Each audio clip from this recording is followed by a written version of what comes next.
વરસાદની સિઝનમાં કંઈ મીઠું મીઠું ખાવાનું મન થાય અને કોઈ પણ સ્વીટ અવેલેબલ ના હોય તો એકવાર આ રેસીપી જરૂરથી ટ્રાય કરજો.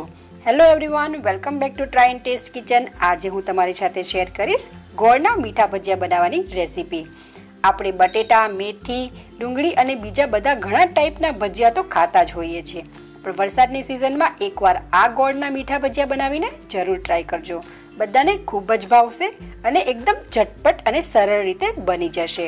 તો ચલો રેસીપી સ્ટાર્ટ કરીએ. જો તમને આ મારી રેસીપી ગમે તો વિડીયોને લાઇક જરૂરથી કરજો, ફ્રેન્ડ્સ, ફેમિલી અને રિલેટિવમાં શેર કરજો અને સાથે સાથે નવા હોવ તો મારી ચેનલને સબસ્ક્રાઈબ પણ કરજો. સબસ્ક્રાઈબ કરવા માટે નીચે આપેલો રેડ બટન પ્રેસ કરવો અને એની બાજુમાં આપેલો બેલ આઇકન પ્રેસ કરી તેમાં ઓલ સિલેક્ટ કરવું, જેથી તમને મારા બધા જ વિડીયોની નોટિફિકેશન મળતી રહે. મીઠા ભજીયા બનાવવા માટે આપણે એક બાઉલ લઈશું અને બાઉલમાં હું 2/3 કપ ઘઉંનો કરકરો લોટ લઉં છું, જે આપણે ભાખરી બનાવવા માટે યુઝ કરીએ છીએ. એ લોટ મેં અહીંયા લીધો છે. તમે અહીંયા માપ માટે કોઈ પણ વાડકીનું માપ સેટ કરી શકો છો. હવે આપણે 2 વાર 2/3 કપ રોટલી માટે જે આપણે ઝીણો લોટ યુઝ કરીએ છીએ એ લોટને એડ કરશું. 1 કપ એડ કર્યો છે. હજુ બીજી વાર 2/3 કપ આપણે રોટલી માટેનો લોટ એડ કરશું. તો તમે જે વાડકીનું માપ સેટ કરતા હો એમાં 1 વાડકી કરકરો લોટ અને 2 વાડકી ઝીણો લોટ લેવો. ત્યારબાદ આપણે ભજીયાને સોફ્ટ અને સ્પોન્જી બનાવવા માટે 1/4 ટેબલસ્પૂન સાજીના ફૂલ એડ કરશું. જે આપણે દર વખતે ભજીયા બનાવીએ ત્યારે એડ કરીએ છીએ એ જ ફૂલ અહીંયા મેં એડ કર્યા છે. હવે સાજીના ફૂલને લોટ જોડે સરસ મિક્સ કરી લઈશું. મીઠા ભજીયા આપણે ગોળના બનાવીશું, તો ગોળ એડ કરીએ તો ભજીયા કાળા ન થઈ જાય, થોડા ડાર્ક કલરના ન થાય, તેના માટે આપણે 1/4 ટેબલસ્પૂન હળદર એડ કરશું અને હળદરને પણ લોટ જોડે મિક્સ કરી લઈશું. હળદર એડ કરવાથી ભજીયાનો કલર ખૂબ જ સરસ આવશે. ત્યારબાદ હવે આપણે ગોળ એડ કરશું. અહીંયા મેં 3/4 કપ ગોળ યુઝ કર્યો છે. તમારે જો ગોળની ક્વોન્ટિટી વધારવી હોય કાં તો ઓછી કરવી હોય તો કરી શકો છો. ગોળને આપણે લોટમાં એડ કરી દઈશું. લોટ એડ થઈ જાય ત્યારબાદ આપણે હાથથી ગોળને લોટ જોડે મિક્સ કરી લઈશું અને બ્રેડ ક્રમનું જે ટેક્સચર હોય એ ટાઈપનું ટેક્સચરનો આપણે લોટ તૈયાર કરી લઈશું.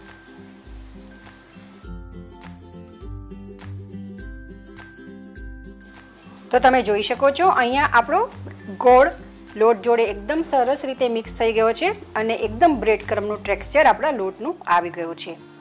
હવે આપણે લોટમાં થોડું પાણી એડ કરી અને ભજીયા માટેનું બેટર તૈયાર કરી લઈશું. અહીંયા બેટર બહુ ઢીલું ન થઈ જાય એનું ખાસ ધ્યાન રાખવું અને બહુ કઠણ પણ ના હોવું જોઈએ. તો પાણી આપણે જરૂરિયાત મુજબ એડ કરી અને જેમ ભજીયા માટે આપણે બેટર તૈયાર કરીએ છીએ એ ટાઈપનું બેટર તૈયાર કરી લઈશું. તો તમે જોઈ શકો છો અહીંયા મેં બેટર તૈયાર કરી લીધું છે. બેટરની આ કન્સિસ્ટન્સી હોવી જોઈએ. તમે આસાનીથી ભજીયા પાડી શકવા જોઈએ એ ટાઈપનું બેટર આપણે રાખશું. તમે જોઈ શકો છો કન્સિસ્ટન્સી. હવે આપણે આખા મરી એડ કરશું. તમારે જો મરીને ક્રશ કરીને બ્લેક પેપર પાવડર એડ કરવો હોય તો પણ કરી શકો છો. એની સાથે સાથે સ્વાદને વધારવા માટે જો તમારે વરિયાળી એડ કરવી હોય તો તમે વરિયાળી પણ એડ કરી શકો છો. વરિયાળીનો ટેસ્ટ પણ ભજીયામાં ખૂબ જ સરસ લાગે છે. તો આપણું બેટર પરફેક્ટલી રેડી છે ભજીયા બનાવવા માટે. તો તેલ મેં ઓલરેડી ગેસ ઉપર ગરમ કરવા માટે મૂકી દીધું હતું. આપણે ચેક કરી લઈએ તેલ ગરમ થઈ ગયું કે નહીં. તો આપણે થોડું બેટર એડ કરશું. તમે જોઈ શકો છો બેટર ઓટોમેટિકલી ફૂલીને ઉપર આવી જાય છે. એનો મતલબ કે આપણું તેલ પરફેક્ટલી રેડી છે. હવે આપણે ગેસની ફ્લેમને મીડિયમ કરી દઈશું અને બેટરમાંથી થોડું બેટર લઈ આ રીતે આપણે તેલમાં ભજીયા એડ કરતા જઈશું.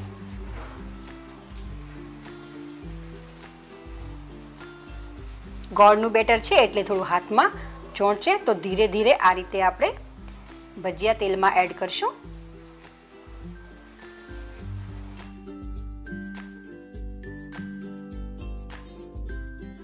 તો તમે જોઈ શકો છો કે આપણે જે આગળ ભજીયા તેલમાં એડ કર્યા હતા એ બધા જ ભજીયા એકદમ સરસ ફૂલી ગયા છે અને તેલ ઉપર ફ્લોટ કરવા લાગ્યા છે, ઉપર આવી ગયા છે.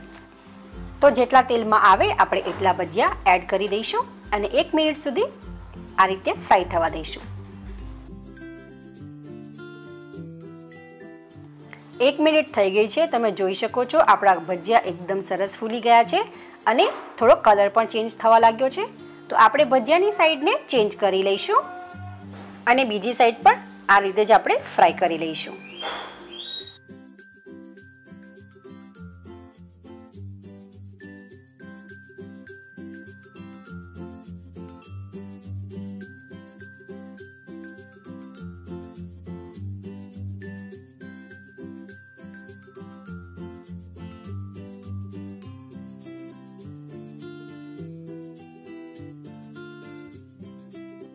ત્રણ મિનિટ બાદ તમે જોઈ શકો છો આપણા ભજીયાનો ખૂબ જ સરસ કલર આવી ગયો છે. હજુ આપણે આ ભજીયાને વધુ અડધી મિનિટ ફ્રાય કરીશું, જેથી ખૂબ જ સરસ ગોલ્ડન કલર આવી જશે અને અંદરથી પણ કમ્પ્લીટલી કૂક થઈ જશે.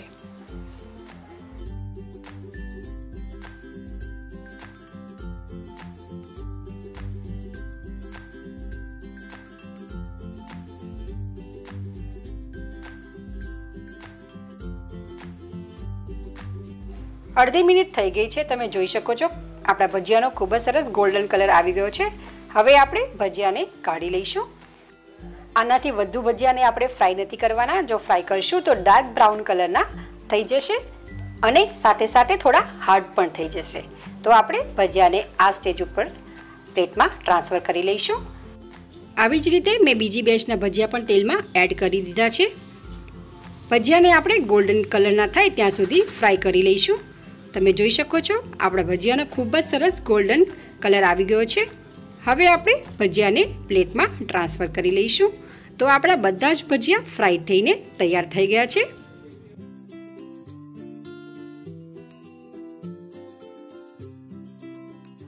તો તમે જોઈ શકો છો કે આપણા ભજીયા બધા જ ફ્રાય થઈને તૈયાર થઈ ગયા છે અને હળદર એડ કરવાથી ભજીયાનો કલર પણ ખૂબ જ સરસ ગોલ્ડન આવ્યો છે. તો તમે જોઈ શકો છો ભજીયાની સોફ્ટનેસ એકદમ સરસ સોફ્ટ અને સ્પોન્જી આપણા ભજીયા બનીને તૈયાર થઈ ગયા છે. તો હું તમને અંદરથી પણ બતાવી દઉં. તો તમે જોઈ શકો છો આપણા ખૂબ જ સરસ ભજીયા બનીને તૈયાર થઈ ગયા છે. તો તમે પણ ઘરે એકવાર આ ભજીયા જરૂરથી બનાવજો અને કેવા બન્યા છે એ કમેન્ટ બોક્સમાં મને જરૂરથી જણાવજો. જો તમને આ મારી રેસીપી પસંદ આવે તો વિડીયોને લાઈક જરૂરથી કરજો અને ફ્રેન્ડ્સ ફેમિલી રિલેટિવમાં શેર કરજો.